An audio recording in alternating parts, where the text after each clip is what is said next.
Hi everyone, this is EDIT 5100 Chapter 9, Assistive Technology for Accessing Computers and Mobile Devices. So there are low-tech adaptations for computer use. Such example would be a keyboard label.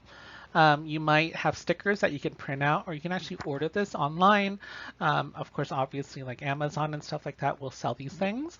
Labels with larger letters that you just tape on top of the regular keyboard, and it might have better contrast as well. You can also buy keyboards with larger fonts already on there. If a person's going to type a lot, if you put a sticker, it might rub off eventually and stuff like that. There's also labels with high contrast colors, and then this course, there's also Braille labels as well. So I don't know if you know this, but you can actually buy Braille that you put on top of a device, like let's say a piano or a keyboard, or like a piano keyboard actually, not just a piano or not just a laptop keyboard. And then that will allow that person to recognize the letters there. Or you can actually make your own, like you know how when you have in a classroom or an office building, there's a placard in the front of the door that has the number in Braille. You can do the same thing by ordering it or making it yourself if you wanted to. There's also examples such as selecting pointing devices such as a handheld dowel or a mouse stick or a chin stick. Here are some images that you see right here, and I want you to actually click on the mouse stick because it shows you, introduces to a man who actually uses a mouse stick to do some pretty amazing stuff. And that is for someone who might not be able to use their hands, but they can use their mouth and their head to move around a little bit. It would be very, very useful. You'll be surprised how many people can type quite faster than a person without a disability at all. So please take a moment to stop this lecture right now and then watch this video and then come back. There's also key guards and then moisture guards. And key guards, like I said before, is basically a hard metal or plastic that goes over the keyboard and is usually flush to the keyboard and allows a person with tremors to rest their hand on the hard key guard so that they don't actually press a bunch of keys at one time and then require people to, or require themselves to correct it. Moisture guard is something that you would usually put over an entire keyboard that's like silicone based or a plastic to prevent like a spillage. Let's say if someone has tremors and is holding a cup of coffee, they might actually spill it, or someone who, let's say, drools, right? So then it doesn't ruin the device itself. And you can see I've hyperlinked videos for both of them. The key guard is more important. The moisture guard, you can just quickly view it, and then you'll get the point of that. Also, with the moisture guard, it can actually have specific key sets that are placed on top if you programmed it to follow specific directions. Alternative input devices such as mouse alternatives are trackballs. Trackballs are basically kind of like a large brick-sized device that, it's a sense of maybe a small in a brick, and then there's a ball on top, and you just use your hand to push the ball, and it will control the mouse on the screen. So this person doesn't have to hold and move their entire hand around with the mouse. They can just push forward in a specific smaller range of motion and be able to still control the mouse. There are mini ones for fine motor skills or standard size or typical motor skills, and then large ones for poor fine motor controls in their upward extremities. So it really does depend on that specific person. You can get different size trackballs. There's also joysticks, which is kind of like a video game, like an old school video game. You'll also see them often on electronic or motorized wheelchairs where you move it forward, backwards, left, right, and it's kind of like a shift thing in a car. Is that what it's called in a car? The thing that goes from park to drive to reverse? I don't know what it's called. That shift thing. That's kind of similar to a joystick. There's also head pointing systems. If you click here, you'll actually see an example of a head pointing system where basically you are going to use your head to be able to shift around and move and see where it is. And there's also the eye gaze, which is a software that actually, there's a camera that recognizes where your eyeballs are, and where your eyes look, it shifts around. Then the mouse also shifts around on the screen as well. So please click on all those three different types of links and then look at the examples that I have provided for you so that you can see how amazing technology has been for people with disabilities, and that if you have a disability, most likely someone's actually created a software to aid it in one way or another. Alternative input device keyboard alternatives. There's the expanded keyboard, which is basically one that's larger, longer. It could also be broken into two so that the left and the right doesn't have to be all in the front of you. It could be on the side.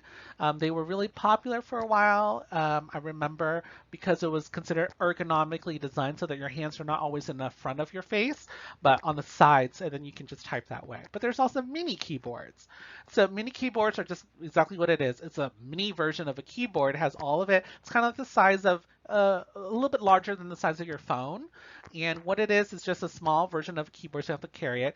And it's actually really helpful in one specific way, which is like Apple TV or a Fire Stick or whatever. You know how you go up and down to spell a word, like up, up, up to the R, down, down, down to the U, then left, left, left, left, left, and then click that. You know how exhausting and irritating that is? So instead, you can actually hook up a mini keyboard to connect to your Apple TV or your Fire Stick or whatever, and you can actually type it all out like on a keyboard instead, and it's so much more easier. So it's something that you might want to consider for a person who is going to use that very often. Or just, if they want to just use a mini keyboard, they can also do that as well. There's also alternative keyboards for the iPad. And just to let you guys know, I don't know if you know this or not, but you can break a keypad in half on an iPad, like a regular size large one. You know how the keypad is usually across the entire bottom part. If that's too big for you to be able to type with your two thumbs, what you do is you basically use your thumbs and touch the middle of the keyboard, and then you push it away from each other. So you push your left hand to your left, your right hand to your right, but do it at the same time. And what that does is it'll break your keyboard virtually in half so that you can type a little bit easier. I don't know if I did justice when I described that, but just do that on your virtual keyboard on an iPad and just break it apart. Pull your hands apart, and you'll notice that your keyboard will also break apart as well. It'll still work. It's just now, closer to your left and right side instead. There's also the one-handed keyboard that you can see. I've hyperlinked it so you can see exactly how a person with a left-handed or a right-handed keyboard can actually still type. There's also the half QWERT or QWERTY keyboards, and then there's also the Dvorak keyboard layout. And the Dvorak is actually basically if you were trying to, let's say, maybe type the fastest, a Dvorak keyboard would actually be the smarter one than the one that we have. And the reason why is because instead of having all the most common letters used on the top, the bottom, and in the middle row, most of it will be actually in the middle row. So your fingers don't actually have to extend so far. But the problem is, all of us have been using the regular QWERTY keyboards, so we would have to learn how to re-type and remember where all of the new letter positions are. So the Dvorak keyboard, although very popular in niche areas, are not necessarily the most convenient because we've all learned how to type with the QWERTY keyboard, which is the typical keyboard that we have right now. And again, there's also the online keyboards, which are very similar to the virtual keyboards that we had talked about before. There's also switch technologies, and if you look at this slide right here, you'll see that big old red button. It's kind of like that staple button where people press it and goes, okay, or no thank you, or whatever. Switch technology is really amazing, and please click on the link and you'll see an example of a switch technology. But I'll give you an example. Children usually learn through play, right? So one of the most popular toys is a Tickle Me Elmo. So what happens is a child is supposed to squeeze Elmo in the middle of its body, and then it'll start to giggle or laugh, right? But for some children who have, let's say, grasping issues or muscular disabilities, they can't squeeze that Elmo to play with it. So we don't want to deny that child that game or that learning of cause and effect so that it can learn about the world. So instead, you can actually attach one of these switches to an Elmo. And then from there, if the person presses the red button, it will actually make Elmo tickle and laugh.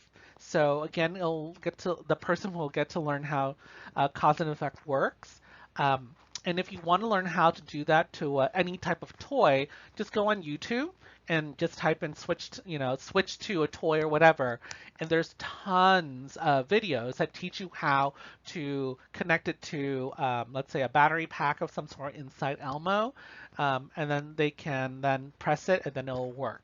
It's a little challenging, but you know, you're at home right now during COVID. If you're listening to it during 2020, you'll realize that you have a lot of time in your hands. And maybe you want to try this and see if this is something you can do. Toys that have a Switch already designed for them can be quite expensive. So if you know how to do it yourself, hey, you know, and maybe you want to start this as a side job and make toys for people with disabilities, for kids, you know, and you know, uh, make some coin that way. There's also scanning, which is similar to what we talked about before, where before it would scan a specific row and then you would press the space bar or the return button. Instead, you would press it on one of these switches and then it would also do the same thing. Please click on these two links so you can see the examples of both of those. Alternative output options. So let's talk about screen magnification. So there's apps such as Magic Screen Magnification or Zoom Text. And what that does is, again, it magnifies whatever's on the screen so you can see it like a magnifying glass. There's also screen reading apps called JAWS, which is probably one of the most famous. It's a lot of stuff on JAWS. So you will learn how to use part of it probably as you go along. You'll learn more and more. But again, screen reading apps, it will read everything that's on the screen for you, and it's very common with students with disabilities to use JAWS. It is a standard when it comes to software for screen reading. There's also the refreshable Braille display. What that is basically a whole line where as you put your fingers through and read whatever the Braille says and you lift it up, it'll refresh to the next line of a book or a novel so that you can read to the next one, and then it keeps on going. So that way, the machine itself is just one long line, but you can continue to read endless amounts of text if you program it so that it can do that for you. And please look at the example with the link that I have attached to the Refreshable Braille Display, or RBD.